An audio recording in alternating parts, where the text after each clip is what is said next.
for comparison, we have Apple that was worth earlier this month, 3 trillion, and the two largest mining companies at the same time were worth 250 billion. So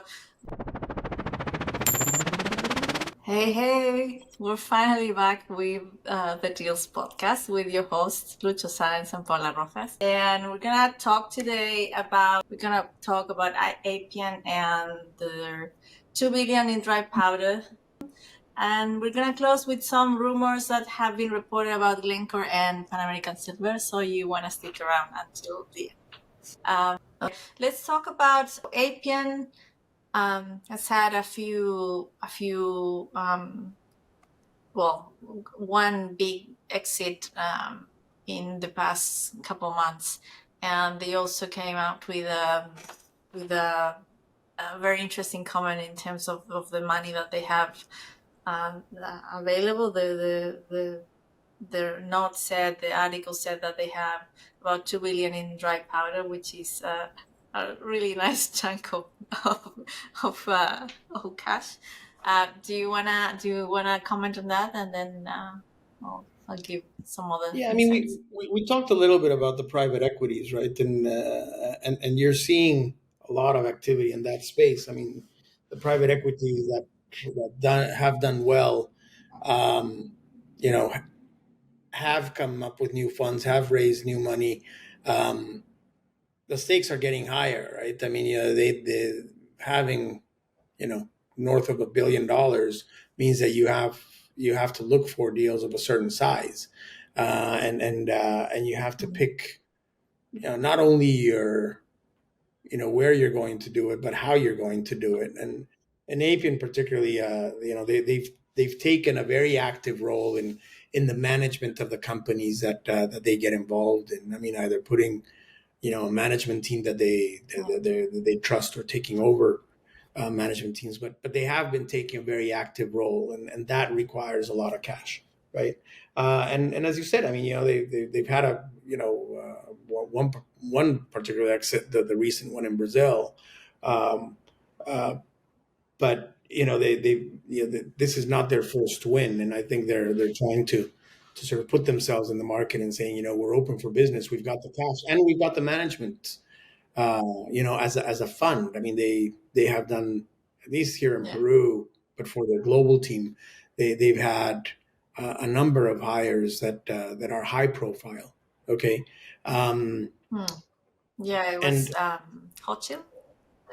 What's his name? Ignacio Bustamante from Hochschild, the CEO of Hochschild, has just moved to Appian. Yeah, well, these are high-profile hires, but they're also hires that tell you very much that we're more than just we're more than just money, right? I mean, we've got very strong operating experience, and that means that we're going to be very cautious about the assets that we pick. We're going to buy, and we're going to either operate or be very active in the operation, right? We're not just giving you money; we're putting our money to work, and we're going to work with that money, and that's that's a good sign in terms of investors wanting. I think that's what investors want, right? I mean, when an investor, why would an investor put money into Appian versus putting money into the equity markets, right? I mean, the equity markets, you get more diversification, you get a multitude of management teams and stuff like that. If the job of the private equity money is going to mirror the equity market, what's the advantage of the private equity, right? In today's world, right? So I think they're differentiating themselves by saying, we've got the people to make these assets work when they didn't work, or work better than they're working now. Okay, that's a very bold move. It's also a very expensive move, because your headcount and therefore your cash burn is that much higher, because you've got to support a team of of people that are both investors and managers, right? Both on the technical side and on the financial side, and to add on to that, you've got to look for the exit, because in the equity markets, right, the equity player, the mining company isn't looking for an exit, right? I mean, they acquire assets, they run them the best way possible. The benefit that they get is their share price, right? Whereas the private equity group needs to find an exit. I mean, they're not miners forever, not in that case. So it's quite the challenge, and we'll have to see how that goes. In the meantime, they've proven themselves to be a group that puts their money to work, can be aggressive, can be creative, and I wish them all the best of luck. But it's not really about luck; it's about what you can do with that money, and that's a name that's going to be around quite a bit, I think. Not just because of the 2 billion, but just because of what they're doing and the way they're doing it. And it's going to be interesting because, again, they're going to be looking for deals alongside mining companies that have a different valuation, or a different strategic valuation, if you will, right? Yeah. Yeah, I know several people from Appian. I fully agree that the people they hire, at least everyone that I've met and that I've had conversations with, they're excellent professionals, and you can see in how they communicate and the questions that they ask. And we had them meet with a client, and super early conversations, and it wasn't like they're getting ready for, not for this year or the next year, like they're getting ready for 5-10 years in front, because they invest about 2 to 3 years from production. So they are already really meeting with companies that have those assets that are coming on the pipeline, but it's not there yet. Like, it's going to take some time, but they're still doing those meetings. And I was very pleasantly surprised by the conscientious approach, and like, okay, so we're gonna have a conversation with you and your clients, and we want to sit with you, and we want to have a chat. We want to explain to you who we are. Like, of course I knew who they were, but like they still wanted to have that sort of very kind of humble in a way. The guys have all those billions behind them, but they still want to start, as you say, very methodically. Like, let's start from the beginning. Let's do this. And obviously that as you said, that costs having people that are prepared to do the hard work and do all those things. It takes it takes a bit budget, and I think if you look into the private equity space in general, I think not many have had, or let's say some have had good experiences. Others have been kind of hurt by this cyclical nature of this business, and sort of the very high mountains and the very low valleys. And these guys seem to have nailed that, and I think they look to be, if not the winner, maybe top 3. I just noticed just before we recorded, I tweeted something about them having this 2 billion to invest, and they actually retweeted that, which is I think that's interesting, because they are even engaging in those, because my tweet said something like, who should they be talking? So you never know what conversation those things can spark. Not because they need it, they need me to help them, but it's just interesting. So yeah, I really like I like everyone that I met there. I think they're really great people, and they're doing, as you said, hard work.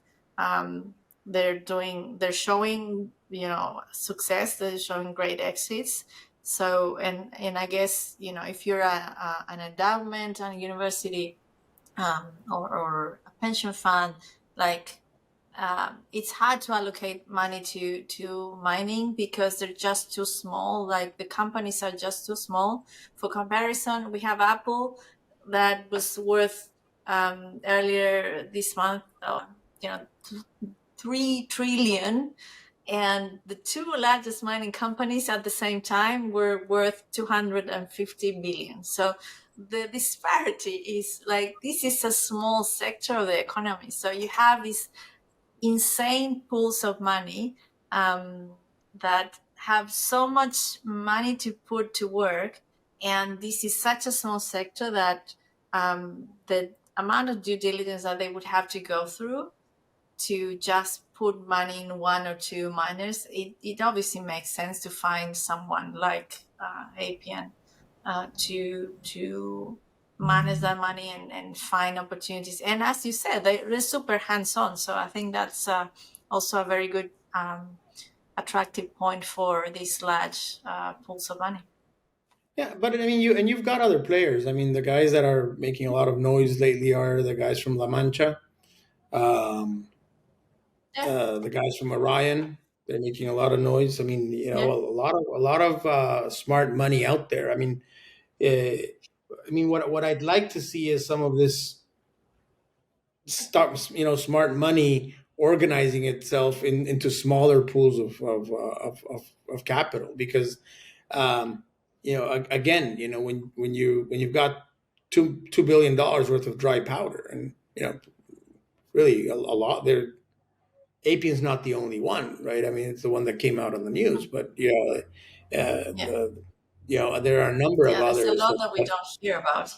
Yeah, that either have the money already in assets under management, or can easily go to their LPs and raise money, additional money for a $1 billion deal. I mean, that I've heard a yeah, few times, but they're the they're all chasing a limited number of deals, right? A limited universe of deals, right? And yeah, and we've talked about that before, in terms of who is out there to be bought. Um, Whereas in the mid tier sector, I mean, in the 50 to $250 million transaction range, there's a lot more transactions, but a lot less players, right? And I think that's a missed opportunity. I mean, there's still a lot of opportunities out there that that are smaller, and I understand why the Apians, the Orions. I mean, they need to look at the $250 million plus deals, because for them, again, it in the end, it's not exact, but more or less, you know doing the work on a $50 million deal is pretty much the same as doing the work on a $500 million deal, right? Um, so you need to look for the bigger deals. You can't, you'd rather do one $500 million deal than 10 $50 million deals. That's natural. yeah. Okay. When you have $2 billion, right? I mean, the question is, where are the private equity funds that are sitting with, $250 million under management? You know, where are the private equity funds or the Apians that will say, okay, you know what? Let's raise another 250 from our LPs, and basically say we're going to go to a smaller sector, potentially smaller deals, obviously, the 20, 25, $50 million deal, and do those, obviously looking for a different kind of return. Okay. But it's a universe that's not being tapped into, and you know, at least 100%. for me, that's more in the less than $100 million deal universe, as opposed to the $1 billion deal universe. I'd love to see some of that. Yeah. Yeah, no, I fully agree. And the fact that um, that that space is obviously it's risky. Like we know it's risky, but there's so much. There's so much like for the growth that this sector needs to have. If you don't have some groups that are doing, the early stage sort of sowing the seeds for those larger deals. I think that's a very compelling story for me. Obviously, it's risky, and you may like you have to be very careful in your due diligence. You always have to, but at that space, at that or stage of the companies, it's obviously risky, and you're not going to have you're not yet you don't have the certainty um, that the projects are going sort of close to production. So there's that delay, and I guess that's the main reason why we're not seeing any. Well, there's some, but it's not a big pool of people. Like I think maybe we'll have to come up with some money and start one ourselves, Lucho.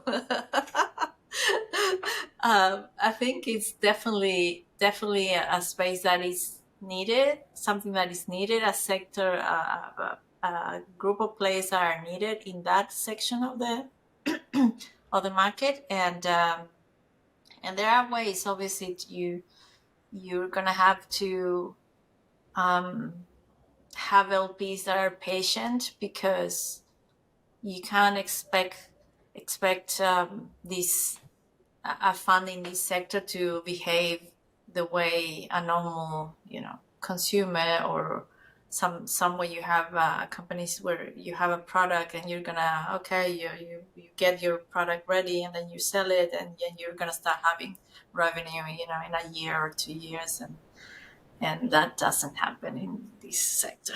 Yeah, but I It mean, it's can't happen. obviously it's It's a just very the way different it is. market, but it's a very different market. Or the mining market, or the mining industry is a very different industry than others. But there's clearly money, and Yeah.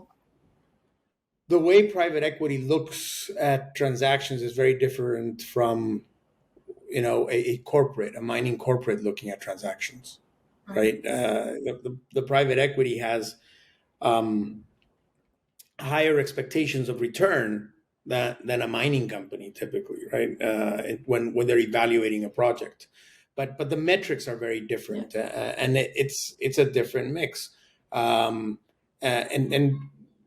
I would say that mining companies, mining corporates, tend to be a bit jaded in terms of their preferences, in terms of um, jurisdiction, geographical jurisdiction, in terms of the type of deposits, in terms of size, and they're very particular about things, and they have some preconceived ideas about projects because it's new discoveries are few and far between. So I mean, really, you're looking at the same project in different price cycles and different stages of development. But they'll be jaded because a lot of times these projects have been around the block, and whereas a private equity firm actually comes in with very fresh eyes, right? And if you add on to that, a strong technical team, then it actually has the potential to unlock new opportunities and different ways of unlocking value, right? Particularly when you have a lot of new products out there, this streams and new technologies coming in and stuff like that. So Yeah. it brings a different excitement to the market, and it brings different players to the market, right? I mean, now you're seeing automakers getting into the whole lithium space, and now into the copper space as well, right? I mean, they're looking, the downstream is looking at how they're going to source these critical materials. So it's a completely different market than what we saw even 10 years ago. Yeah, yeah, no, it's a lot more. interconnected. Before it was sort of like, okay, so mining is up there and everybody else is playing around together, and now it's like, okay, so this is a lot of regular people, not just regular in the sense of people that are not in the sector, or that don't understand how the sector works. They were like very, very they just didn't know how much, or they still it's a big pile of sorry, I think this is kind of it hurts me a little bit, obviously, because I come from a mining family. So coming from that background, going into the real world when people didn't even know what this sector was, and we're always, and still so many people are talking against it, and stopping all these projects. I've been around many projects, and some of them have been stalled by ridiculous claims, and so now feeling that this sector is a little bit more intertwined with the rest of the economy feels much better, feels a bit more fair. So I don't know, it's just a little bit of a Listen, personal obviously it's feeling. good. It's good to be needed, right? It's good to be Yeah, wanted. yeah. So That's brilliant. Yeah. it's a beautiful thing, right? I mean, yeah, I remember one time I went to this many years ago to a zinc conference. It was like, and the American Zinc Association. It was one of the AZA conferences in the States, and that year they said, do you know what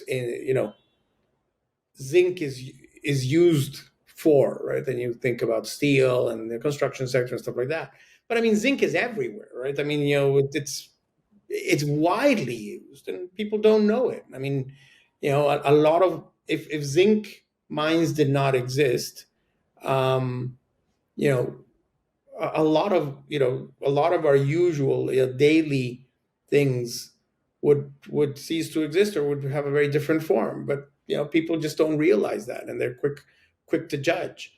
So it's again, I mean, it's good to be in an industry that now is needed for the future. Mm.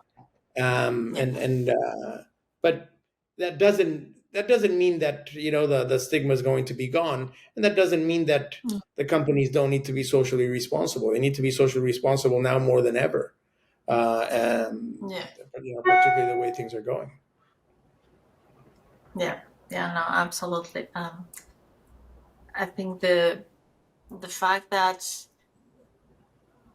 the sector is needed now is sort of unleashing a lot of new opportunities that, when you're kind of a pariah, are just not there. So the fact that I think the automakers getting securing offtake, that type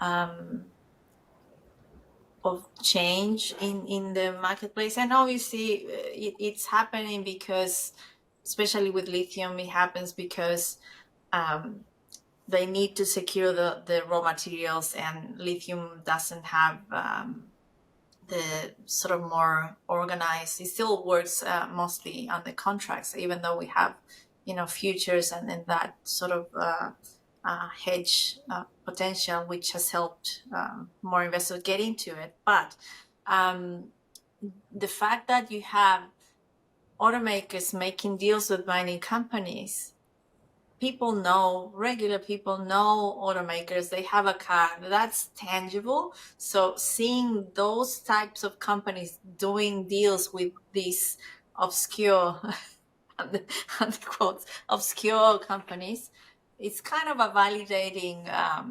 exercise in my mind. So that's helping. I think that's helping as well, and bring more eyes and attention to the fact that if they are doing these, they know how much metals and minerals they're going to need. And that's why they're securing that supply chain. They know they have that need. So that that's validating the demand requirements. It's validating the sector in the eyes of a lot of generalist investors. We're seeing a lot more. I get a lot of comments on social media about, yeah, we've invested in energy and anything and everything, and we have no idea about mining. We've never invested in mining, and you have these people with new eyes coming to the space, which I think is great, and I mean, I'm excited to see what comes. it's yeah. I mean, it's a validation. Uh, it proves the point that critical metals are actually critical, right? Mm. Um, but it's crazy, right? I mean, I don't mind it Yeah. because I'm in the mining industry, but you know, I don't know. I mean, it seems to me like it's going too far. Okay, I mean, the nowhere in this world should a automaker become a miner, right? I mean, that's just not Mhm. their job. Okay, Oh, you're in talking fact, I about would dare Tesla. say that they're going to do it very badly. Okay, so Yeah. they really need to take a look at how they structure those transactions, because you know owning a copper mine, to that copper coming into your car, that's a hell of a stretch, right? I mean, that there's very few examples of that kind of upstream to downstream being successful, right? And the trading companies have almost proven it, right? I mean, trading companies were became miners to be able to source part of their concentrate book, or to be more competitive in the trading market. And I would dare say that in most cases that failed miserably, if not all the cases. Okay, and you can say Mm. Glencore is the exception. Glencore is a mining company. I mean, Glencore Mm. has become a mining company. Glencore does not, the fact that they, as a mining company, take advantage of the very successful trading platform that they have is a different story. But you know, Glencore has become a mining company, has grown into a mining company, and what Glencore is doing now is saying, well, since I'm a mining company that has a successful trading business, which contributes quite a bit to the bottom line of the company, but it I don't think I'm mistaken in that it sells itself as a mining company. They're saying we're looking for tier one assets because we're a Mm. mining company and we're a big mining company. So we need to join all of the other big mining companies in looking for tier one assets. And those assets that we have in our portfolio, which are very extensive, okay, which are not tier one assets or do not fit in certain size, commodity, or geographic location, we're going to start getting rid of those, disposing of those. Mm. And they've been doing that in the last 2 3 years. You've seen Glencore, as much as they're buying, they're also selling a lot of their smaller non-core assets. Yeah. Yeah, and obviously, it's a kind of a segue into talking about the rumor, Glencore and Pan American Silver. Do you wanna get into that? Well, I mean, It's the opposite. Here the rumor is they're willing to buy. I mean, we've seen a lot of.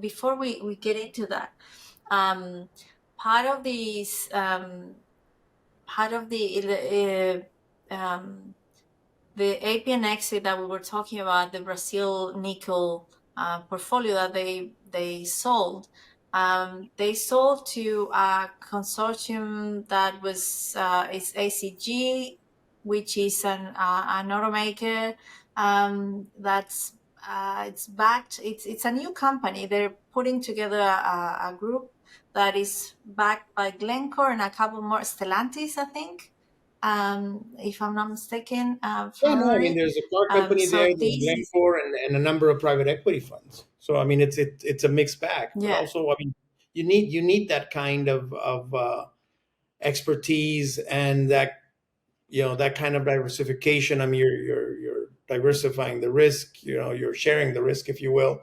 for that kind of transaction, and you need a certain expertise. So I mean, you're seeing these groups get together, and that's why I mean when I talk about an automaker getting into the copper business or the lithium business, they really need to understand who they're getting in bed with, right?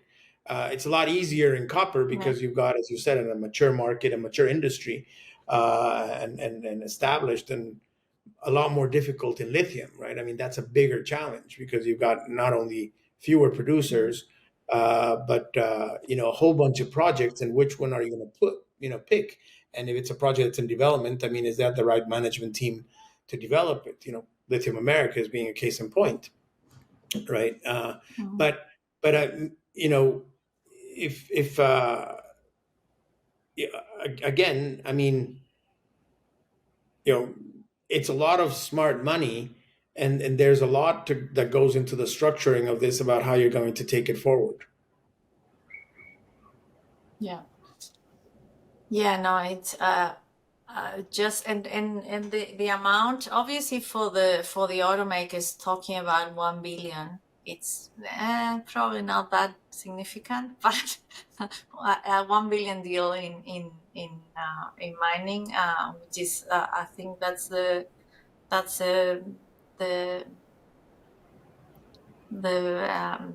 deal, the Brazilian nickel portfolio that was what was paid for that. That's obviously significant for the mining sector. Of course. Okay, so we wanted to talk about this rumor that has been reported by Bloomberg about Glencore, which we talk a lot about Glencore. We should have someone as a guest one day because we talk about them a lot. They've been so active.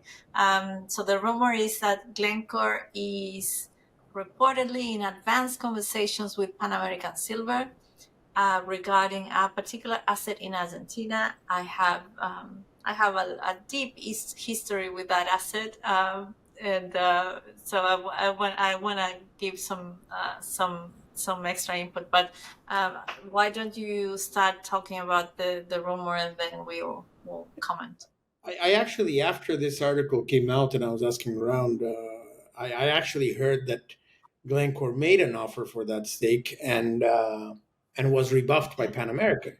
Okay, but I mean, in the end, right? I mean, Pan American in their in their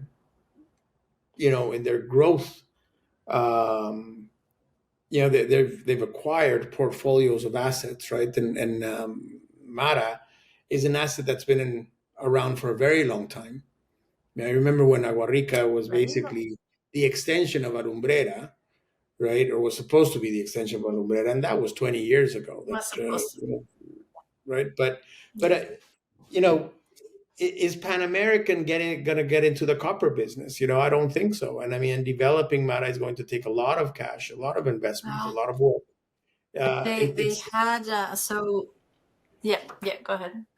So I mean, there's a gold content there, of course. I mean, it's a gold copper project, but I wouldn't be surprised that Pan American would sell it, at the right price, obviously, at a reasonable value. And I would argue that, now it basically would give Glencore control, but of the asset. We talked in one of our podcasts before that Glencore was looking at advancing another one of their projects in Argentina. So, it's not surprising. They're certainly the natural buyer for it, being already a stakeholder in Mara. And I think Pan American could use the cash. I mean, I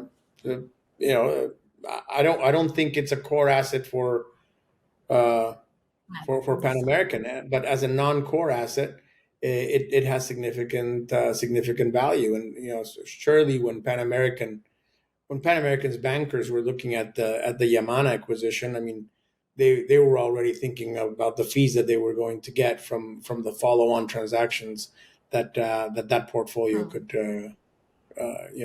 generate, for sure. It's not surprising. it's a project that like you. I mean, I don't know it as well as you do, but I've been familiar with it from the early Yamana days, and it's an asset that should be developed, right? Particularly at this time, Argentina issues notwithstanding, it should be developed. So, looking forward to that transaction actually, hopefully, happening and seeing that project finally move forward. Yeah. So absolutely. I think I thought I was gonna see that project develop probably a decade ago, even more. So my dad. So that project was called Mi Vida, like it means in Spanish means my life. And it's kind of this is a kind of a like an old story, but I'll get to something more new in a second. But so that means my life. And when my dad was country manager for BHP in Argentina, he had to start managing that project, the exploration in that project. And this is the story that he told me. Like, I was a kid, so it could be but he said that he decided to change the name because it was generating too much confusion, and people were talking about my life and mi vida in Spanish, and in Argentina sometimes people can refer to their partners as mi vida. So it was generating a lot of issues, and he was like, no, I'm going to change the name. So then he named it Agua Rica. I have no idea why Agua Rica. But as a kid, we spent a summer in the little town that next to the project that's called Andalgalá. And it was a very small town, like a very, very, I don't know how many, but maybe, I don't know, 20,000, 30, like it was a really small town with a little square. And anyway, um, and at that time, the work being conducted was exploration, like early stage exploration. There was an office in the town. The relationships were fantastic. My dad was super friendly with everybody. He was a really nice guy. So he had his temper, but mostly he was super nice, and people really liked him. And that went on for a while. And then they sold the project, and it's been sold several times since then. And when the I think it was, I can't remember exactly when the trouble started, but the community situation deteriorated so much. Even though um, you had yeah, I noticed. Even though you had these sorry, I lost my train of thought because I just saw a message that you just sent me through here. But anyway, so it was. Let me just try to get back into what I was saying. The community So situation. the community. So it started to get like bad super quickly. This was after my dad. My dad had left the company in '98. I think. Yeah. So then things started getting really difficult, even though you had a lumbrera nearby and it was a producing mine, and it should have been helping. I think the experience was not too positive for Agua Rica, but now Mara. And for years it has been delayed and stalled, and not much progress has been possible there, even though it's been the logical step for you had this mine operating for 20 years, or I think it was about 20 years. Alumbrera, it was the natural thing to do because it's relatively close. You could have taken the material and just process it in Alumbrera. That would have been, and So Alumbra did have an expansion with a nearby project, but it never got to Naumara. So it's an asset that is super valuable. It has I thought I was gonna see it get into production, years ago. Um, it hasn't happened. It has a very steep change of community attitude until they figure out how to crack that beat. I think it's a hard thing to do. I think it's a worthy fight. I think they need to do whoever gets it. But I would like to see it someone who's actually gonna try, because all the players ever for the longest of time um, has been non-core, as you say. So it hasn't been a priority. It has like, yeah, we have it, but Pan American still wasn't interested in this so much. It was like they're, even though Ross Beatty, who is obviously still a big part of, he was a founder and he's still pretty much involved, as far as I know. But um, but his focus is at least now with his company. He's had other Lumina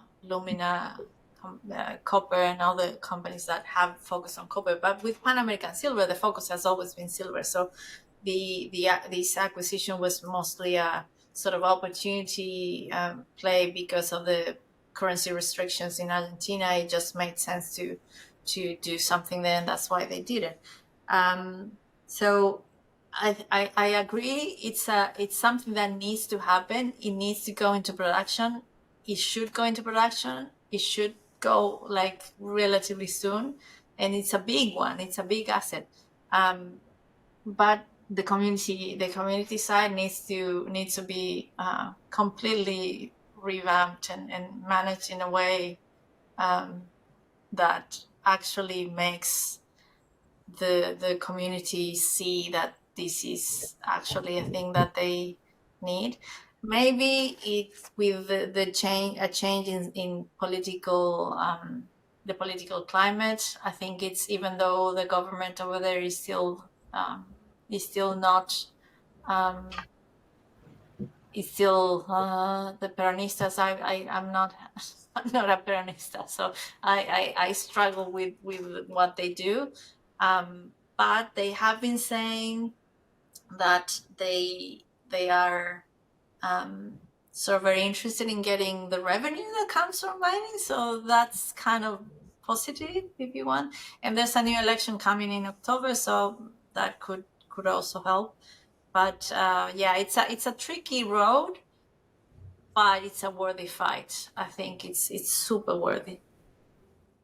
I mean, I think the bottom line, Paula, is that Mara will finally be in the hands of a shareholder that has the the strength to take the project forward, right? I mean, that has the Yeah. cash to take the project forward, which really hasn't happened in the past. I mean, it's been in the hands of two or three shareholders, neither of whom were very focused on taking this forward because it wasn't their core asset, right?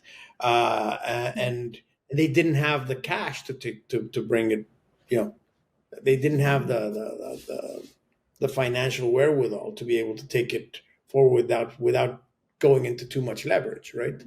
The Mara needed to be in the hands of one of the big guys, and potentially that's what Glencore is going to get. And you know, in the end, I mean, it's great to have it in your portfolio, right? I mean, uh, we talked about Rio Tinto coming into Peru with Rio Tinto having La Granja, and First Quantum coming into Peru with La Granja. And I mean, La Granja has been around for forever, right? And has significant community problems. I mean, and very active community problems.